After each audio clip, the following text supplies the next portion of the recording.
Hey, what's up? What's going on, everybody? So you've now tuned into my Basketball Wives recap. Make sure you subscribe if you haven't yet done so, and check out my other channel, Samore Love TV, for my latest recap of the show. All right, so let's go ahead and get right into the recap. I was just bringing up my notes. So Jacki Christie, she meets up with Reggie at like this little petting zoo, and she comes up with this stupid idea to have him propose to Tammy with the goats, or did she say the sheeps? It's just stupid idea. And he's like, nah, like he's not with all that. So later on in the show, they did go ahead and look at some rings. They picked out some really nice 4 or 5 carat rings. They were really nice. And they kind of wanted to, they were talking some more about like different proposal ideas. She wants him to go all out, but he knows his woman and that she don't want nothing too big and crazy. She mentioned helicopters. She's like, she's afraid of helicopters, so that wouldn't be a good idea. He then mentioned that maybe like she really likes crabs, so maybe they put it in a crab or something, and you know, do something with that. Like, you know, she pops open the crab and poof, there goes the ring. And I'm just like, I don't really know if that's a good idea, because what if she just bites into it or something, and you know, it just ends up, boop, you know, breaking her teeth or something? Then that's just going to make the proposal turn into a tragedy, and you know she's probably going to flip if she loses a tooth. So I don't know. So Malaysia, she was talking to her family about how being a mother, you have to equip your black boys with certain tools, kind of, and certain things that you have to tell them, being a black boy growing up in America. And by you means, like, I don't even know if that sounds right, but you know, I definitely understand that, and I definitely can relate to that, because I have a son that's around her son's age. He's 12, gonna be 13 this year, and it's certain things that I do have to tell him from time to time and just kind of talk to him. I mean, I do have to give him a little more, you know, a little more information about things, but because I feel like compared to me when I was a kid back in the days, like, I feel like he's a lot more sheltered. He's not as, like, you know, I don't let him play in the streets like that, or, you know, a lot of things that I got away with, he doesn't get away with, because my people that used to take care of me were older, so I got to do a lot of stupid stuff. So, you know, I tried to make sure that I shelter him from that. She says that even when he tries to put on a hoodie, she tends to overreact, because she's like, you know, they can't see her face. And she says that she's like really scared whenever the police pull up. And she reminds us that her son, I mean not her son, her brother was killed by a police officer because he got pulled over. He was he was scared or whatever, and I guess he went to go get something from, I don't know, I didn't really hear the story too much, but pretty much they shot him. And so she feels like it's her fault. She feels like she could have prevented this, because she could have just went to pick him up. He did ask her, I guess, and she was just like, she's too tired. And of course now she feels guilty, because she feels like it's something that could have been prevented if she would have just gotten up to pick him up. You know, and that's definitely a heavy burden, and I feel like she probably should get some counseling. Maybe see the same person that Jacki has been seeing, because that woman seems really good. But yeah, it's a lot of things that she doesn't have resolved within herself. And it seems like this is a trigger every time she sees the police. I mean, I know it's crazy how like one event or something that happens in your life can cause phobias. With like me, I have a phobia of pills because of something that happened with pills before. So it's like, I don't even, unless I'm in the hospital when I take it, I don't take anything. Like, I won't. Like, I would literally be sitting here in pain, unless it's like I'm having an allergic reaction and I know I have to take it, otherwise I'm going to die. And plus, I've taken it before. But anything that's new, that's just being introduced, I don't want to take it, because I literally, like, start panicking. So it's crazy how, like, one incident that could have happened with food, with anything, it can just make you get anxiety, it can make you sweat, it can make you cry. You know, it's crazy. So later on, she did speak to Jacki about it as well, and Jacki said that maybe she should try to see officers or something like that to try to resolve the issues that she has. And she definitely feels like she wants to talk to her son about the way that her brother passed away and things like that, and just about being a black boy growing up in America. It's crazy the conversations that we have to have with our kids because of the way the society is.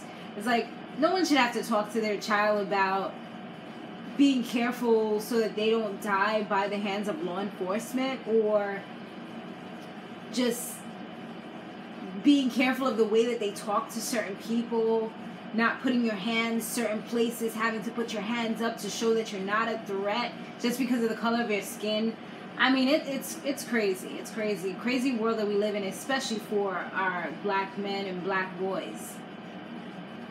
So Evelyn, she's helping out her family because of the tragedy that happened in Puerto Rico. I do also want to mention that it also happened in places like St. Thomas, where my family lives. Well, some of my family. I don't have that many family there. I had my granny, but she passed away the same time that it happened. The same day that it happened, she passed away. But also, I have like other family, that cousins and my auntie and stuff like that do live there. But yeah, it's crazy how it hasn't really fully been rebuilt. I mean, there are certain parts of the islands that have been rebuilt, and I know that some of my family said that they went, well, they live there, but some other people I know, they said that they went to certain parts and those parts are okay, but there are other parts that are still devastated. Some places in Puerto Rico don't even have any electricity, and it's crazy, as she said, because these are U.S. places. You know, why are they not getting the resources? Why are they being treated like they don't have any help, you know? But yeah, U.S. is so quick to talk about they're going this way and going that way to cause wars and help these other places that are, but they're not even really helping at the end of the day because they're bombing up people. But that's a whole nother conversation. Anyway, now Reggie, he's with Tammy and her 2 kids, and they were kind of talking about the proposal, if he has the ring and stuff. He's like, he does. But at this point, she's starting to get second thoughts about the whole situation. She tells him, you know, maybe you should put it away. And the girls, they're just like, what are you planning to do? Of course, he doesn't really say what he's going to do, but he did mention the whole, like, zoo thing. And he's just like, you know, he's going to hold on to the ring. He plans to do it real soon, within a couple of weeks. And I'm just like, this is so unconventional. They're, like, so different. Like me, I just, don't give me hints. Don't tell me nothing. I want to be surprised. You know, I want to just have that moment where I'm going to remember it for the rest of my life. You know, I don't want to be like, oh yeah, like I know he's going to do it in like 3 weeks. Now I'm all anxious, like, oh shit, when he about to do it, you know? I don't want that, you know? I want to be surprised.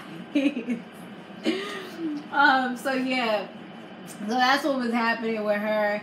And yeah, when she meets up with Jacki at another point, Jacki has her meet up at a cake place, of course, to look at some cakes. She tells her that she's kind of having second thoughts, and the real reason is because she's tried several times, 3 times, to have a child. They were doing the in vitro and all that stuff, and she had 3 miscarriages. So at this point, I feel like what she was saying is she's kind of like tapped out. She's no longer at that place where she wants to do this, because I mean, that's a devastating situation. You know, it's something that not everyone can relate to, not everyone can understand, but that should devastate you. Like, it puts you into a state of depression. And especially if you're having difficulties trying again and you have more than one. So she definitely is just like, she doesn't want him to marry her and resent her for not being able to have his child, because that is something that he's always mentioned that he wanted. But it's like he's willing to compromise now that he sees where they're at. But I think they should definitely try to still do, I remember they was talking about surrogacy. I mean, I think they should definitely still try to do that. You know, definitely it seems like that should still be an option for them if they can get the right person. So yeah, she says that she doesn't, and I feel like there's a fear for her as well, where she doesn't want to get married to him, and then it's like they're stuck now, kind of. Now they have to go through the divorce. I think that's her whole thing. She doesn't want to get married to get divorced. She feels like somewhere down the line he may change his mind, and she feels like if they stay the way they are, it's easier to just be like, all right, you know, we can just part ways. And she's like, of course she'll be devastated, but it'll be a lot easier. So I think that that's her whole thing. She doesn't want the devastation. She doesn't want the heartbreak, the super heartbreak, because it's like, damn, that was my husband, you know, as opposed to, all right, we boyfriend and girlfriend, we can split amicably and we're good, you know. It's easier to walk away when there's no paperwork involved, no money, no kids, no anything involved. It's always easier to kind of part ways. I mean, of course, it's gonna still hurt you, but you'll get over it a lot faster. Malaysia, she has a conversation with her son at this point. I don't know, I never like these types of things with kids on TV. It's just me personally. I mean, I'm definitely happy that she was able to have that moment with him, but I always feel like something like that, it should be kind of off TV. But I guess it kind of gives people an understanding of the kind of conversations they could have with their kids. But me personally, I would feel like that's something I would most likely want to do in private if it could be avoided. I mean, maybe it's to also give her storyline, give her something to do, something to talk about, and show her substance, which they said that she lacked. You know, show that she does have a kid growing up in society and all those things. But, you know, we don't see Shani out here. Well, I don't know, but I was going to say we don't see Shani out here talking to her kids. But then again, she has her own show for that. But yeah, I mean, she tells him that, you know, if anything, put your hands up. And he's like, that's weird. You know, he just seems so innocent, so, you know, and that's the thing. Like, these kids, they don't understand, they don't know, and they shouldn't. And, you know, it was touching to me. I can tell you, I was tearing up. Let me stop talking about it too much, because it's like, it makes you think, it makes you fearful for your kid's future. You know what I mean? And, it just kind of opens up your eyes to the things that you have to talk to your kids about. I mean, your young black kids about. And it's crazy. It's sad. But they have a conversation. He looks like he took it in. She also told him about how his uncle passed away, how the cops shot him. So, you know, hearing that, I know that's something that will probably live with him for the rest of his life. And he'll probably now know, like, and kind of think about, like, hopefully it doesn't bring fear to him, but it just gives him a sense of awareness. Because that's the thing that you want to do. You don't want to put fear in them, but you do want to let them be aware that they have different issues than probably even some of their friends, especially him. He's probably going to end up in a school with a lot of Caucasian, Asian, whatever, because they're wealthy, so you can't do the same thing that your friends do, you know? But that's pretty much the episode, you guys. Let me know what you guys thought about it. It was very interesting. I mean, nah, it wasn't very interesting. I'm lying. It was alright. It wasn't too spicy this time around.